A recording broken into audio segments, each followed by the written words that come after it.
What's up, everyone? It's Russo. I hope everyone is doing well. Please subscribe here and please follow me on Instagram at RussoLifts in case something happens to this channel. You can follow, message me, interact with me directly, and there's daily content on there. Hope to see you guys on Instagram. Enjoy. What's up, everyone? It's Russo. I hope everyone is doing well. I put in an order for a new intro with Dens with the lens, so that will probably be the last time you see that intro. So yeah, give it one final gander. I know a lot of you guys have been complaining, but yeah, I just haven't had time, and my life has been a chaotic shitstorm. So that intro, doing a new one, was last on my list, but don't worry, Den's got you guys. Alright, what's new with the cycle? What's the new side effects, and what are my thoughts moving forward? So first off, I've been reading a lot of the comments. Just please, invest the time into watching the first video of what the cycle is, why I'm going with the cycle, the point I'm trying to prove with the cycle, which the point I'm trying to prove is that a hybrid cycle of injectable Sarms and gear is causing me way less overall side effects, especially heart side effects, compared to a traditional gear blast. And personally, I'm probably getting the same results, if not better results, with this hybrid cycle setup than a traditional gear blast. That's the point of this cycle. Go watch what the cycle is, why I'm deciding to go with this cycle, before asking a bunch of questions in the comment section, and watch the previous videos to see the progress. So I'm approaching on week 3, week 4. The results have been absolutely crazy. Everyone in the gym is like, Russo, what the fuck are you doing this time? So obviously the injectable LGD is no joke. I added the testosterone back into 300 to 350 a week, and it is a sustanon base for different peaking esters, causing different spikes to test at different times, which in my opinion yields more results, but obviously a bit more side effects, and it's harder to control the estrogen. But I'm not really too focused on controlling the estrogen, because estrogen is important in building muscles, so that's personally fine with me. Last video we were talking about MK677 causing me prolactin-based gyno. I just want to go into the other side effect that MK677 has caused, which is insulin resistance. So this was the last workout before I dropped MK677. The reason I dropped it was I did not get a very good pump this workout, and my insulin sensitivity was pretty much gone. So I went about 3, almost 4 weeks on the aggressive protocol I was talking about in the last video of the constant spiking all day protocol.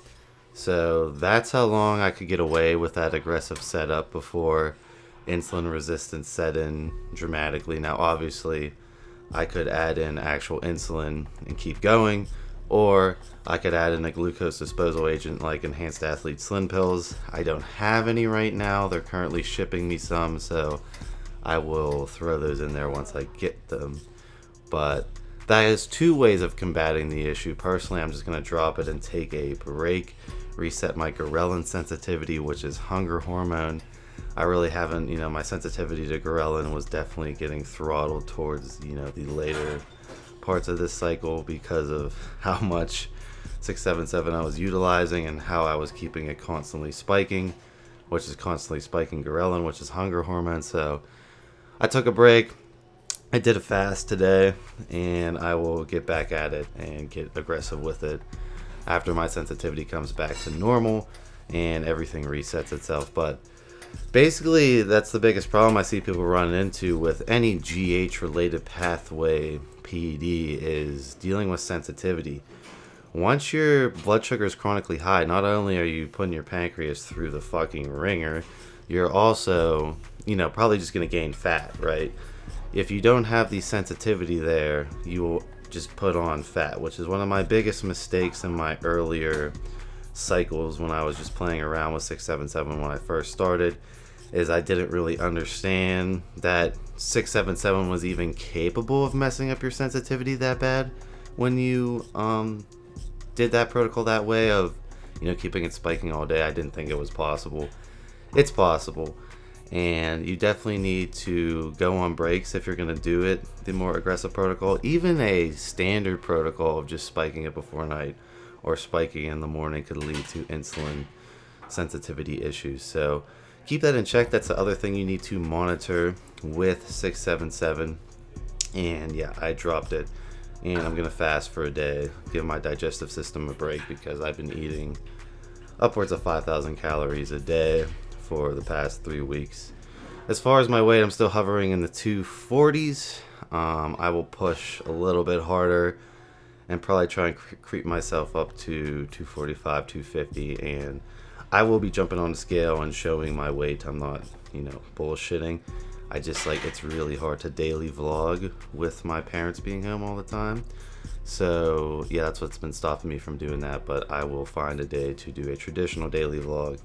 I'll get on the scale in the morning, and then I'll get on the scale at night, and you can see what I'm waking up at, what I'm going to sleep at. Personally, it really doesn't matter in my mind because of the water retention I'm holding. It's not like this is all muscle mass. No, it's water retention.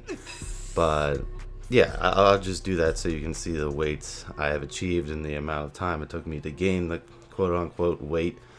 And then it'll be more interesting to see when I switch into a more cutting style cycle, or switch back into a cruise, whichever I decide to do, is how much I keep of this cycle. But overall, this was a arm day. I really didn't have a good pump at all. There's so much water retention on my entire body that, the separation. I was actually rubbing Muscle Gel's Fire Cream on, which I'll put in the description below, which is a rub-on diuretic cream. So that was the only reason why you can see any lines in my shoulder or any separation in my biceps at all. Basically, walking around, I had zero separation. The insulin resistance was built up, and the sensitivity was all fucked up. So honestly, looked pretty much natty. So that's why I decided to drop the 677 for now. But the Fire Cream is amazing. You can see in the posing footage separation. You can see lines in my shoulders all of a sudden, and trust me, you couldn't see any of that shit before I put that cream on and started working out. So check out the Fire Gel in the description below, and yeah, there's a discount code, as well as if you want to get affiliated with Muscle Gels and sell it to your following yourself, you can also do that. There's a way to get sponsored by them as well. Moving forward, people are asking me when I'm going to cut, how long is this cycle going to continue for. It's going to continue at least 6-ish weeks, possibly 7, possibly 8, depending on how it's going. I still have a couple tricks up my sleeve if you guys follow the first episode of this cycle. I do mention I want to drop the 677. I'm going to give it another go. But I want to drop the 677. I want to pull the water off. And then I want to do a quick blast of IGF-LR3 with YK11 and LGD. So right now it's just the 677, the test space, which is an elevated test space of 300 to 350 a week, and then there's the 677 as the GH pathway. So 677 will be dropped, which will drop 6 to 7 to 8 pounds of water weight, and then IGF-LR3 doesn't hold water weight. It's going to cause tons of hyperplasia. It's the sketchiest IGF you can play around with. Short-term burst with the YK11 and LGD bumped up in dosage and keeping the test constantly the same. Probably will yield a insane, probably the most unnatural I've ever looked ever, and I just want to document that change and show that change in my physique. And then I'll start tapering down either into a cut, or I'll go back into an elevated cruise to try and keep and maintain all the new mass I gained during this cycle. Was talking to Derek, More Plates, More Dates, last night, and he wanted me to weigh in on if I noticed any hair loss. Now, Derek is doing a absolutely controlled experiment of just the injectable LGD and estrogen cream. So he's isolated it. This is more of a documentation on a hybrid cycle being healthier, yielding the same, if not more, results than a traditional gear cycle. That being said, it's not isolated, it's not very controlled because there are different compounds in the mix, such as test and LGD. I will say, and I was talking to Derek last night, that the test has been constantly the same. There's a slight bump up. Obviously, I was cruising as low as possible. There's a slight bump up. Then the LGD was pretty much the main factor that I could pick out. I don't have a hair catcher. He personally has a hair catcher and counts his hair. I'm living with my parents right now. I just moved back in rapidly, so I don't have that. Did I notice any shedding crazily out of the normal?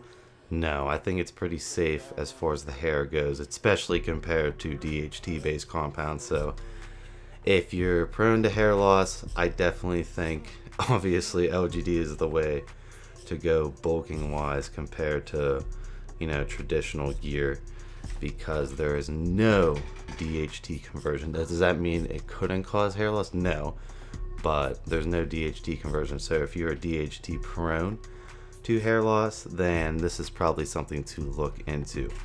He also wanted to go into if I noticed any crazy side effects with the LGD. Personally, no, just the body temp. I've combated the cramping perfectly. If I drink a ton of really good water all day, I really don't cramp that bad, especially with the test back in there. I told you in the last episode when I was dropping the test, trying to get my test low as possible to see if I deflated a lot, that the cramping was more apparent. For some reason with the test, probably due to the higher amount of nitrogen retention going on, I haven't really noticed the cramping at all.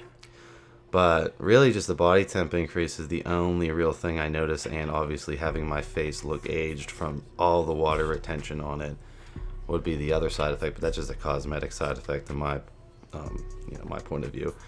But really no, I haven't really noticed any crazy side effects out of the open compared to MPP. So we got in discussion, me and Derek, of comparing MPP, because the comparable cycle in my mind that I'm comparing this to is when I did a traditional gear bulk blast of nandrolone phenylpropionate and testosterone. I think it was sustanon, because I'm a fan of sustanon having different peaking esters to test. I think it yields more results in my opinion. But I remember once the MPP and the test and everything started kicking in, my blood pressure went through the roof. My heart rate was like 20 to 30 points elevated resting. And I felt like dog shit. I felt like I was ruining my health. And I pretty much stopped that cycle immediately. I have that cycle in video format. I will try and change it and tweak it so I can throw it back up to you guys. It's a very similar look than this cycle. I could say maybe the strength was a tiny bit better, but that's about it. With this LGD, my blood pressure is normal and my heart rate is like 5 points elevated with the insane weight gain. Remember, I'm like 240 now. This is like the heaviest I've ever been. So that to me speaks volumes about this hybrid cycle just being the less detrimental way to go, especially when, you know, gaining this weight gets involved. You know, personally, I think one of the biggest issues bodybuilders run into is just this weight gain. Like, your heart's really not designed to support, you know, muscle mass, in my opinion. Over 225 pounds is when I start to feel the strain. I personally like being around 220. I feel much better as far as movement, you know, functionality wise. But when you get up in these higher weights, it's very critical to keep your blood pressure normal and your heart rate at a normal rate. So yeah, overall, like, comparing it to the previous straight up gear cycle, it was a straight up gear cycle.